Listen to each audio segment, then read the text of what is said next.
The King's Greatest Enemy, Complete Series, by Belfrage. Read by Greg Patmore. In the Shadow of the Storm. The King's Greatest Enemy, Book 1. Written by Belfrage. Narrated by Greg Patmore.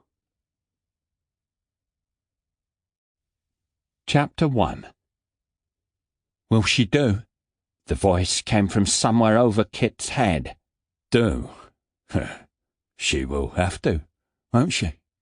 With a series of grunts, the men carrying her deposited her in a cart.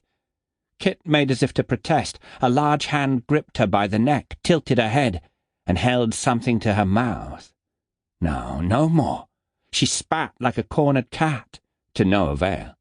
Her mouth was forced open, sweet wine was poured, obliging her to swallow. And then there was nothing but a spinning darkness. Nothing at all. When next she came to, a wrinkled face was peering down at her. "Remarkable," the old woman said. "Absolutely remarkable." Kit shrank back.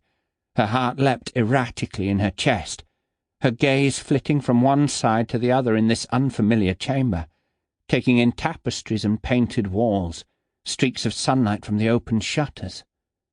Where was she? All she had were vague recollections of days on a cart, being jolted this way and that, days in which strong fingers pinched her nose closed until she was forced to open her mouth and swallow the unctuously sweet concoction that submerged her in darkness. "Not so remarkable when one considers that they have the same father," someone else said dryly. A pair of light blue eyes studied Kit dispassionately. The eyes sat in a narrow face, a nose like a knife blade separating the two halves, a wimple in pristine linen, and a veil in what Kit supposed to be silk, framed a face that would have looked better on a man than on a woman, harsh, aloof, and with an expression which reminded her of old John back home when he'd cornered a rat. "M'lady?" Kit stuttered. She tried to sit up, but was pushed down again. "Oh, no. You will not move until we have reached an agreement." "Agreement?"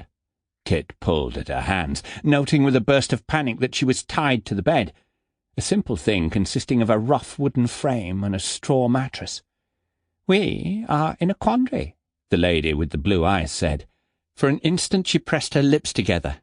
"Stupid, wilful child." "Me?" Kit. Sample complete. Ready to continue?